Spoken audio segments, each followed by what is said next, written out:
Hello and welcome to information on how to utilize the new Dayton MMRS salt triage materials. I'm David Gerstner, the MMRS Program Manager with Dayton Fire Department. By the end of this presentation, you should be able to quickly and effectively use the salt materials, including all three types of triage tags, the triage ribbon kits, and the worksheet and log for the transport group or transport officer. This presentation covers use of the materials. If you need refreshment on how to utilize salt triage itself, please refer to the Greater Miami Valley EMS Council standing orders, as well as the videos and PowerPoints that are available at both Greater Miami Valley EMS Council website, gmvemsc.org, and the Dayton MMRS website at daytonmmrs.org. We'll begin with talking about the inventory, just exactly what you received in terms of materials for using salt. The Greater Miami Valley EMS Council adopted salt triage after a recommendation from the Dayton MMRS Triage Committee and subsequent approval by the EMS Region 2 Regional Physicians Advisory Board. Dayton MMRS agreed to provide triage materials using our grant funds, and those materials have now been distributed to county EMAs for further distribution to you and EMS agencies throughout the region.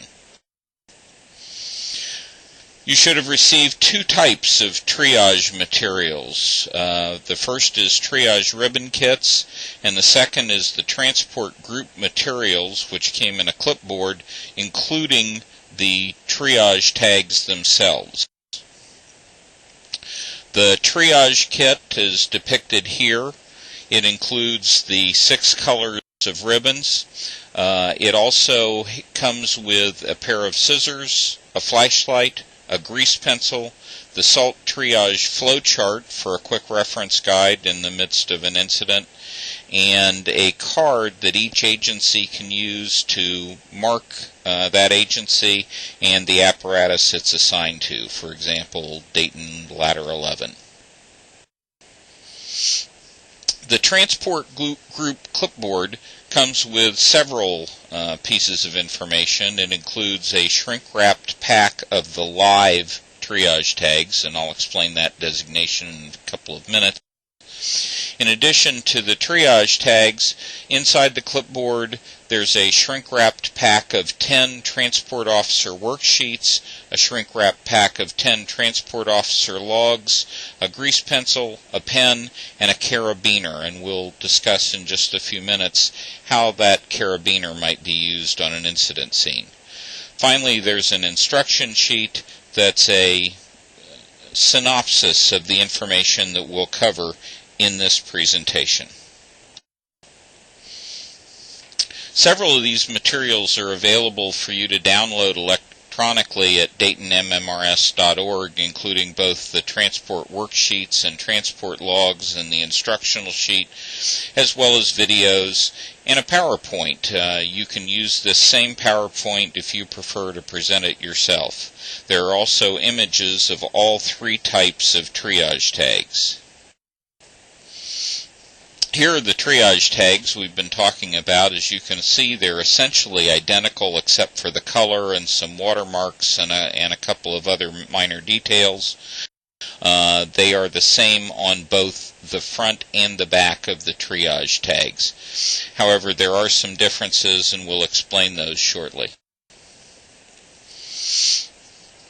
The first of the three versions of the triage tags are the live tags. These are relatively expensive tags. They're in white, and they're made on a synthetic paper that's both very difficult to tear and that can be used in inclement conditions. So if it's raining outside, you'll still be able to write on the triage tags. The live tags also include barcodes, numbers, and RFID tags.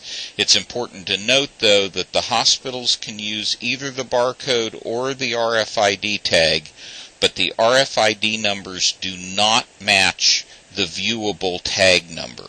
So when you look at the tag, there's a number that a human can read. That number is the same as the barcode, but it is not the same as the number in the RFID. White triage tags, because they're expensive and because we have a limited quantity of them, are only for real-world use. So you would use the white triage tags that came in your clipboard during any actual MCI that you respond to. The second version of the triage tags is the training tag. These are printed on a blue background, and they have a watermark that says "for training use only." They're on cardstock rather than the synthetic paper. They do not have any of the barcodes or numbers or RFID tags, and for that reason, they're much less expensive. They're intended for you to use at your department in any exercises, trainings, or drills. Your department might choose to do Triage Tuesdays, for example, where you actually attach triage cards to every patient on one Tuesday a month. These were very inexpensive, and we purchased 80,000 of them, and we've distributed a number of those to EMAs around the region. You can get additional training triage tags from Dayton MMRS or from your county EMA. The last version of the triage tag is the exercise tag. It's on orange. It's also printed on cardstock, similar to the training tag. It has a watermark that says "for exercise use only." But the exercise tags do have barcodes, numbers, and RFID tags.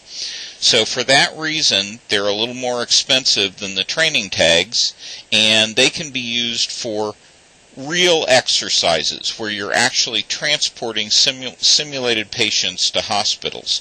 You can obtain exercise tags from Dayton MMRS.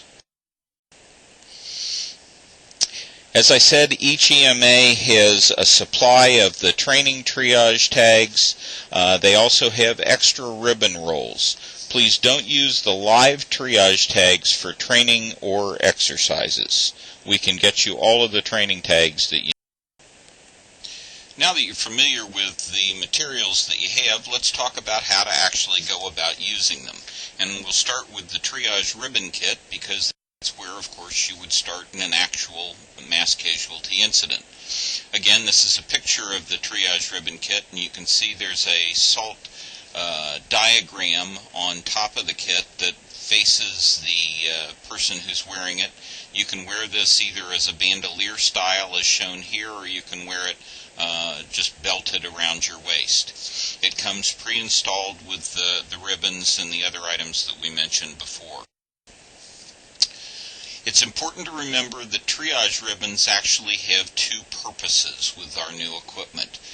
First of all, the triage ribbon is the principal indication of the patient's triage category.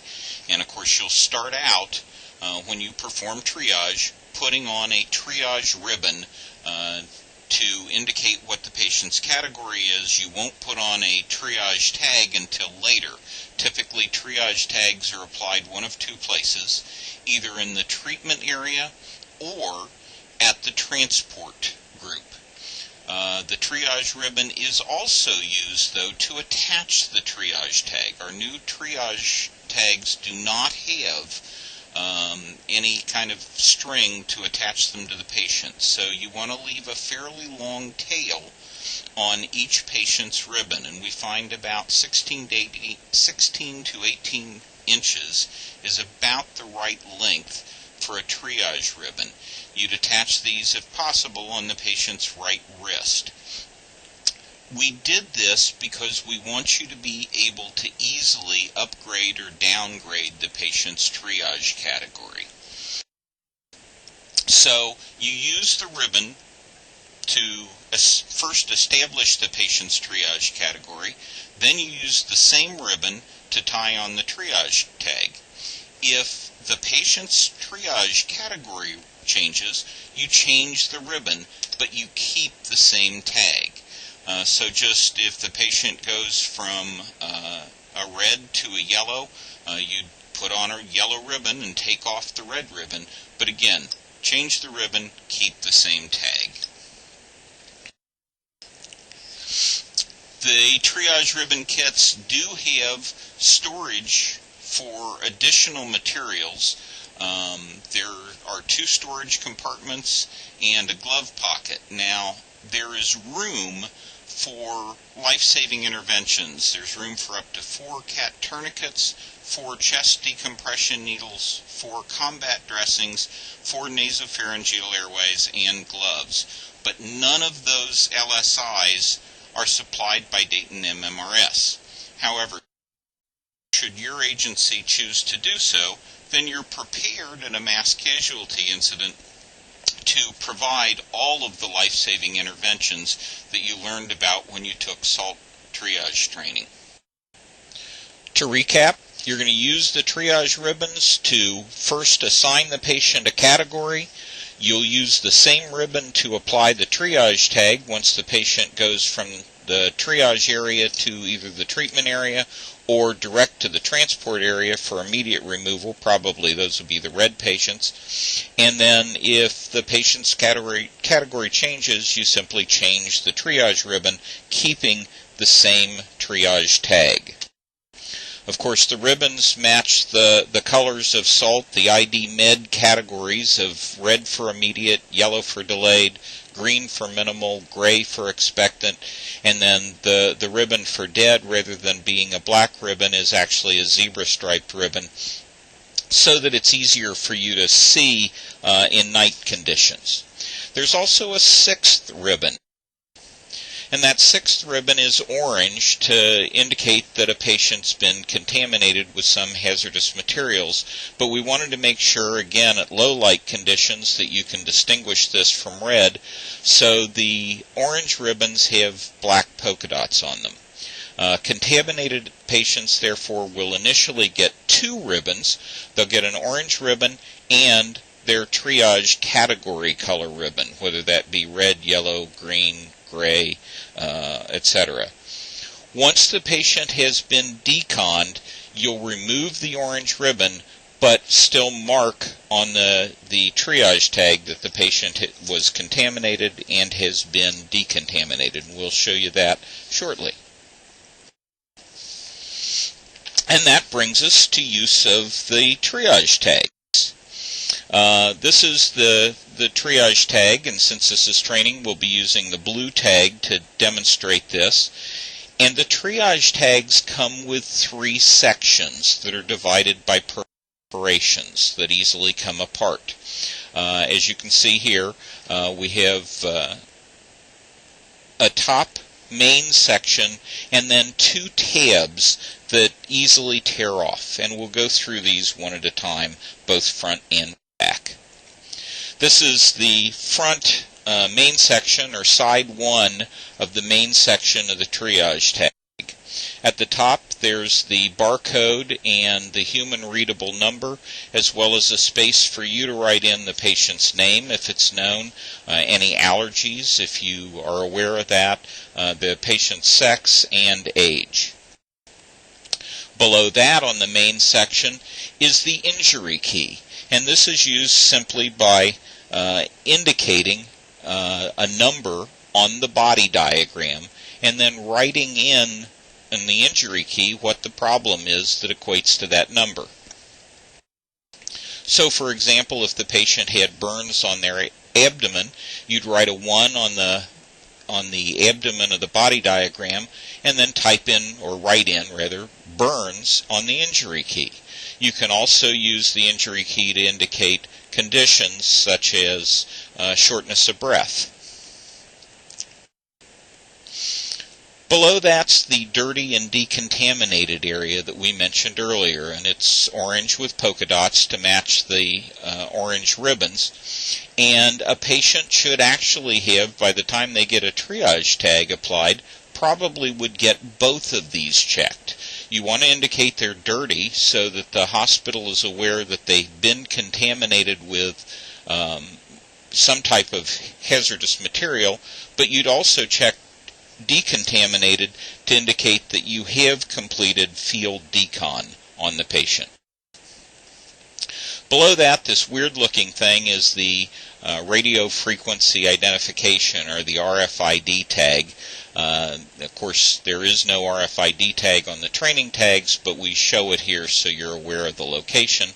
There's also a QR code here, and that's just something that you can snap with a smartphone, and it simply takes you to DaytonMMRS.org, where you can see pictures of these materials, you can get the instruction sheet, get the video, or any other information about all this that you need.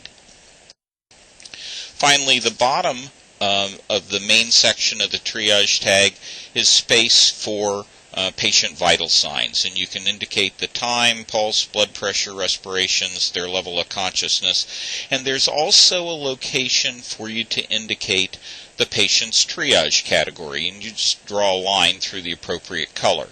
Now remember, we've said before, the primary indication of the triage category is not indicated by anything that's on the card itself, it's indicated by the ribbon, but by checking these, it gives you a way to see how the patient's condition has changed over time if you've kept them in a treatment area before transport. That takes us to side 2 of the main section. At the top of side 2, you have space to indicate times and amounts and types of IV fluids and whether they were administered intravenously or through an IO. Below that are a series of treatments, and our expectation is that you'll use the check boxes and simply write in times. However, there is space there that you can indicate other treatments if there's something that you used in the midst of the mass casualty incident that's not already printed on the triage tag. But we wanted to make it as quick and easy for you as possible to simply check a box and write in a time to indicate you used any of these. There's also space for a narrative, should that be needed, and if you have time to write a narrative on the patient. And below that, there's a space for the location the patient was found. Now, that may not be necessary in every incident. If it's a collision involving a bus and everyone was found on the bus, no one expects you to write down the seat number of the bus. However, if some of those patients were ejected from the bus, or in a number of other scenarios, it may be very useful to have that information. So we wanted to provide a designated space for you to indicate that. Below that is the first tab, and the first tab doesn't have anything that you write on. There's no space for name or anything else. It simply has a barcode, and the barcode and the human readable number on this tab match the barcode and the number on the main triage tag.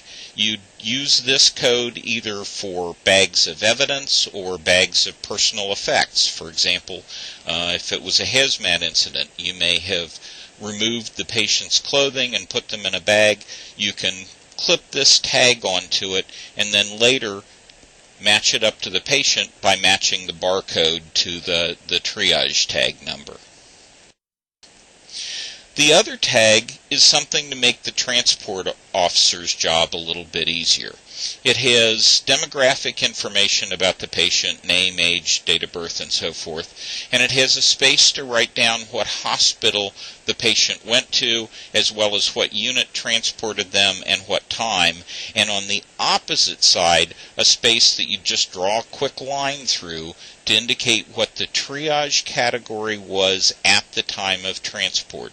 Now, this patient's category may have changed multiple times while you were caring for them, but this is the category at the time they're actually removed from the scene. And these have a small hole through them. And as I mentioned before, we provided carabiners in the clipboards. And the purpose of the carabiners is that you can simply clip one of the carabiners onto your belt and then clip these tags onto the carabiner. So it gives the transport officer a way to hold a number of these, and then as time becomes available can transfer this information to the transport log that we'll show you next. So that brings us to the transport log. The transport log, along with other information, other items such as the transport worksheets and the triage tags, came in the clipboards that were delivered to you.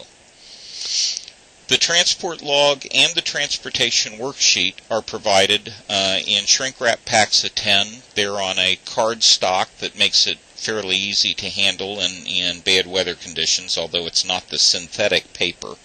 And we'll talk about how to use each section of both of these sheets. The transport log really is simply a place that you can use to keep track of where each patient went. And of course that does become very important after a mass casualty incident. People always need to know where the different victims went. So let's talk about the different sections of the transport log first.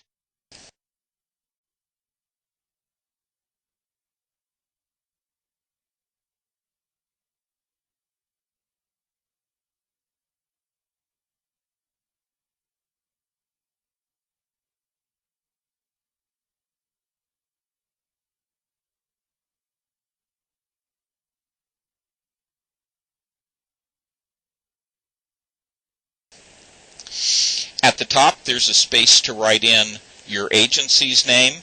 There's a key for the salt triage categories, and room to write the date and the incident location.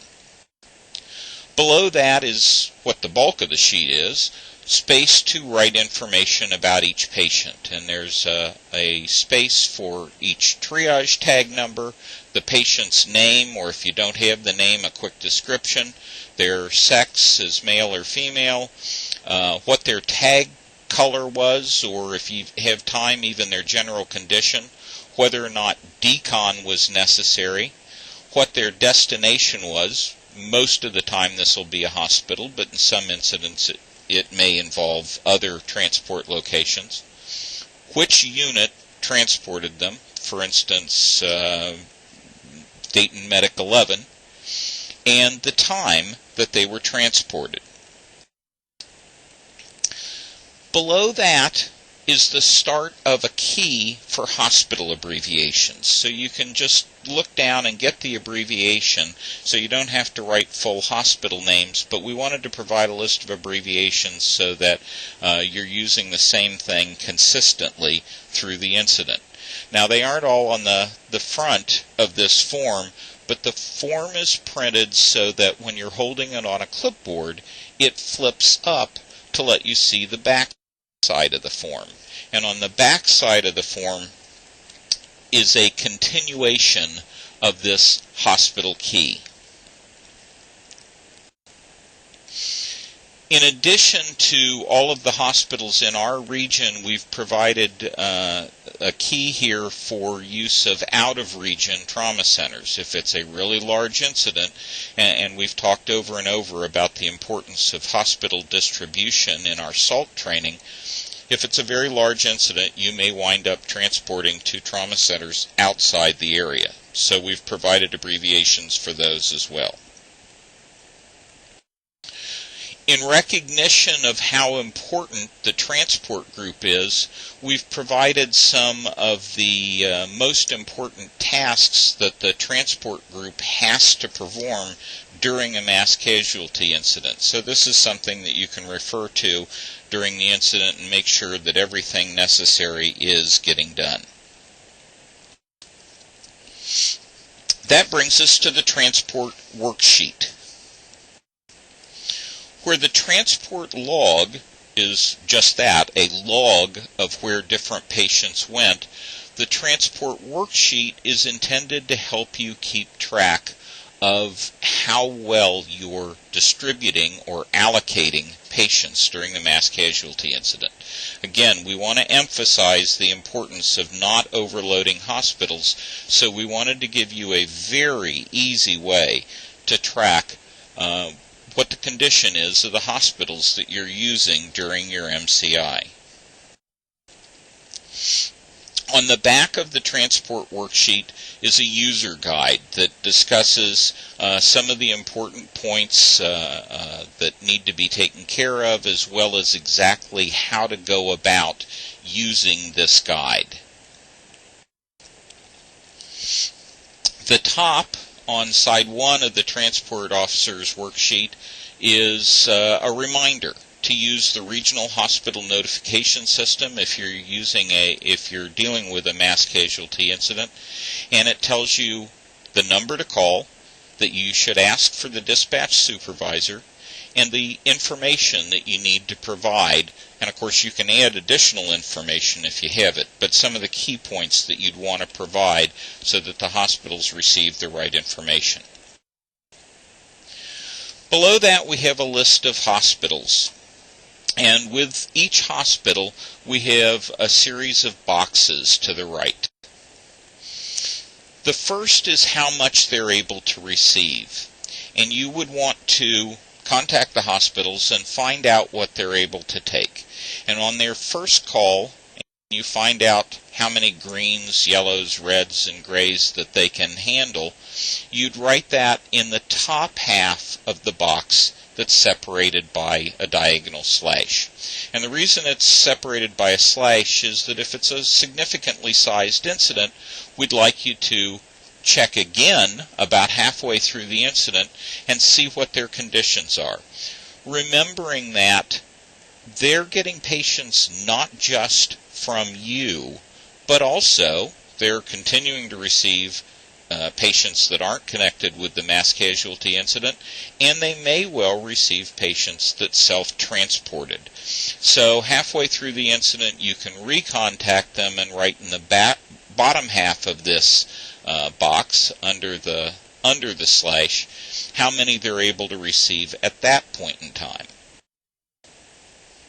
Then as you go through the incident, you keep track of how many you sent. And this is just very quick and easy. You simply use a hash mark or a tally mark, just a slash for each patient within the category, the green, the yellow, the red, or the gray, that went to that hospital.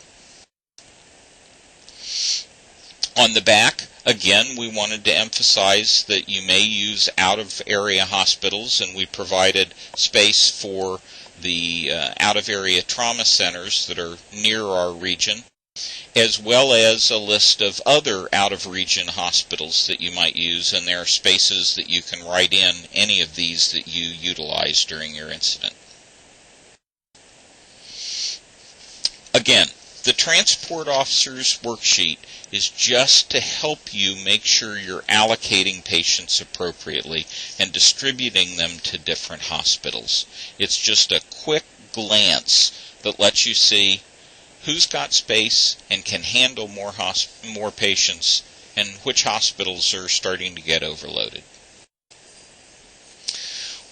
Finally, we want to mention additional training, and of course, whether you're using triage ribbons or tourniquets or anything else in EMS, the more you train with it, the more proficient you are. One of the things that we've found that's very effective is just using stuffed animal drills, and we've done several of these to test out these materials, and we brought in EMS providers from around the region. We simply assigned conditions to each stuffed animal and then had the EMS providers attach triage ribbons, take them to either the transport area or the treatment area, attach the triage tag, fill out that tag, make use of the transport log and the transport worksheet so that people actually get an opportunity to go through all of these processes.